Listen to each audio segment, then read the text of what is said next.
supporters vont jouer. Le football est le sport le plus populaire au monde. C'est un sport qui touche toutes les classes sociales et dont les compétitions rassemblent des milliers de supporters dans les stades et des millions devant leur télévision. L'histoire contemporaine de ce jeu remonte à plus de 100 ans. Tout commence en Angleterre en 1863. Dans notre pays, il y a près de 100 ans qu'on a découvert le ballon rond. Il a rapidement passionné le pays, mais également cristallisé les enjeux politiques. Il n'y a pas longtemps que le Maroc a pu atteindre le sommet du football africain et arabe. Il a remporté le championnat africain en 1976 et bien d'autres. Ainsi, il a également brillé sur le plan international quand il a participé 4 fois à la Coupe du Monde. La première en 1970, la deuxième en Mexique en 86 où il a été le premier pays africain qui a passé au deuxième tour. La troisième en 1994 et la dernière en France en 1998. Après toutes ces réalisations, l'état actuel du football marocain est devenu déplorable. Alors moi je pense que le football marocain a beaucoup évolué parce que maintenant on a des bons joueurs en équipe nationale. On espère que ça va s'améliorer de plus en plus. Franchement, le Maroc a des très bons joueurs. Ils s'entraînent beaucoup, on les voit jouer, ils jouent très bien. On espère que l'équipe nationale va gagner une Coupe du Monde au moins. Tout ce qui est par rapport au football marocain, maintenant ça commence à se développer, que ce soit les stades, les clubs, tout commence à se développer. On espère qu'à un moment ils vont commencer à être un peu plus forts. Il y a une grande différence entre le football d'hier et d'aujourd'hui. Déjà, on n'a pas participé dans la Coupe du Monde depuis 1998. Toutes nos participations dans la Coupe d'Afrique n'étaient pas à la hauteur. الكرة ديال شحال هادي صراحة راه ماشي هي الكرة ديال دابا. الكرة ديال شحال هادي كانوا كيلعبوا يعني الرجال كانوا كيلعبوا من نيتهم، كيلعب على الفريق، كيلعب على التوني، كيلعب على بلادو. دابا لا، ولاو كيلعب على قبل الفلوس، خايف على رجليه. ما بقاش عندنا داك المستوى اللي كنا كنشوفوا الاول هو المستوى ديال دابا. Plus technique, maintenant il est plus pécunier. Et c'est regrettable. Donc on ne voit plus de grands joueurs techniques, on voit que des automates qui ont envie de gagner de l'argent. Dans notre époque, on nous donnait 15 dirhams pour aller déjeuner. Maintenant, malheureusement, il faut s'occuper de ce joueur qui se dit professionnel, mais qui au fond n'est professionnel que dans l'argent, dans la manière de percevoir de l'argent. Les côtés techniques est laissé, le côté abnégation pour le football est laissé de côté. Et c'est cela qui est regrettable. في الحقيقة الناس ديال بكري كيعطيو قلبهم وديورهم وولادهم الفرقة، كيعيشوا معاهم كأنهم عائلة واحدة. اليوم لا، دير صاك كبر منك في ظهرك وتبقى غادي، ربما غادي تطيح، ربما يبقى توصل الفيستيار، ربما إلا طليتي ولقيتي اللعابة اللي هما ممتازين في الفرقة كتخاف تدخل، وكيجيو لعندي انا وكندخلهم بالفيستيار ونقول لهم نتوما حيدوا الثقه ديالكم عليا، خليو هاد الدراري يلبسوا هنايا. اش كيجيو الضيوف يبغيو يشاركوا في الشباب كيخافوا، كيلقاو طرافه ولقاو فراس وقاع السلاح حدادي. واللعابه اللي كانوا بكري كانوا مقلدبين تبارك الله، رجال باينين. وكنت بكري الناس نية، مي دابا مبقاوش النية ديال اللعابة. العيان فيهم عنده باكيت ماربورو في الصاك أو مخدرات ولا هذيك الشيشة ولا شي حاجة كيدار تحت سنانو باش كيدخل مبنج. والرياضة قال لك خلق وسلوك، الإنسان يكون في الرياضة يكون نقي، يكون يصلي، يكون بعد على الأقل نقي، مؤمن بالله، محترم، ويحترم ديك اللعبة.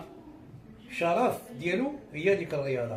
وهادو اللي كاينين دابا اللي نطلبوا لهم الله يعاونهم، والله يجعل العطف ديال الفرقة يكون في قلوبهم وفي الضمير ديالهم باش يردوا الاعتبار لهذه المدينة. كان اللاعب تيدخل تعطي كل ما عنده، لا من الحب ديال الفريق، لا من الحب ديال القميص، لا من الحب ديال الجمهور. كانوا الجمهور تيعتزوا اي لاعب تيدخل وتيعطي للفريق ديالو. ودابا حاليا تنشوفوا كرة القدم تدهورات ما عرفناش واش من المسؤولين، واش من اللعابه، واش من المدربين. انا تنتفرج دابا جميع المقابلات، ديك الروح القتاليه ما تنشوفوهاش عند اللعب. ما عرفتش انا علاش. تنتمنى باش تيتفرجوا في الكره، ولكن ما تنعرفش هاد اللعابه اش خصهم. كان اختلاف كثير. الاختلاف اللي كيكون هو في الاختلاف في التقنيات. علاش؟ شنو الاسباب؟ من الاسباب الرئيسيه وهو يعني لي زانفراستركتور، يعني الملاعب. وكان في كره القدم القديمه كانوا الناس كيلقاو لي زيسباس كثير فاش كيلعبوا.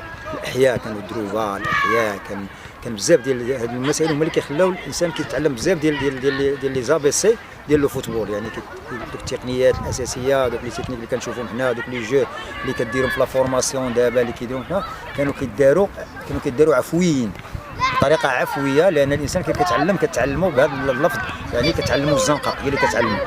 اما الان فمن كثرت يعني بغينا نقولوا التطور، كيقول لك التطور، ولكن كان هو التطور بالنسبه لنا حنا كيكون سلبي. علاش؟ لان حنا ما واكبناش، ما بقيناش كنديروا خلينا دي زيسباس ديال الوليدات ديالنا ولا الوليدات ديال الشعب كلهم باش يلعبوا. ديما كتلقاهم خاصك الا بغيتي تلعبوا خاصك تمشي تقلب على واحد الاسباس اللي كيكون تابع لشي مدرسه خاصه، ولا تابع للمجالس المحليه ولا. اما بكري لا، ما كانش هادشي. كان ليسباس فاغ، كان اي مكان كتمشي ليه الا كنتي كتلعب فيه الكره وكتلقى فيه الكره. اما الان فضروري دابا الانسان الا بغيتي تكون واحد اللعاب وبغيتي توجدو خاصو يدوز بار مراحل ديال لا فورماسيون، مراحل ملي كيكون وخصو يكون صغير. اذا الا بغينا نحاولوا باش نطوروا شويه الفوتبول ديالنا، دائما دابا خصنا نرجعوا للتكوين، والتكوين خاصو يكون من القاعده. بالنسبه لفريق شباب محمديه في الوقت الحالي، كما سبق قلت ان الوضع كارثي. فريق شباب محمديه، لان شباب محمديه ملي كتشوفها كتواجد في قسم الهواة الواحد كيتفاجئ، خصوصا الناس اللي غابوا عن شباب محمديه وكيسمعوا الاخبار ديالها من بعيد، فهذا ماشي هو المكان ديالها. والاسباب كثيره، لان في فتره السبعينات اللي عرفت التالق تاع شباب محمديه بالاسماء ديالها الوازنه، كانت يعني كما قلت لك المسيرين كانوا في المستوى، كانوا غيورين على الفريق، كانوا كياخذوا من مالهم الخاص باش يعاونوا الفريق ويساعدوا الفريق. العكس الان لان الكل ولا طامع في شباب محمديه، ولا الكل كياكل من هذا الفريق هذه وكيحاول يقتات من هذا الفريق على حساب شباب محمديه. الان كاينه الفلوس، كاينه المسائل الماديه متوفره، ولكن ما كاينش التسيير صراحه هو اللي خرج على شباب محمديه، هو اللي حطم شباب محمديه، هو اللي خلاه في هذا الوضع هذا. في رايي بالنسبه للحل الوحيد والحل الكبير، المشكل الكبير اللي كيعاني منه شباب محمديه ومعظم الفرق في المغرب ماشي شباب محمديه، هو مشكل المنخرطين.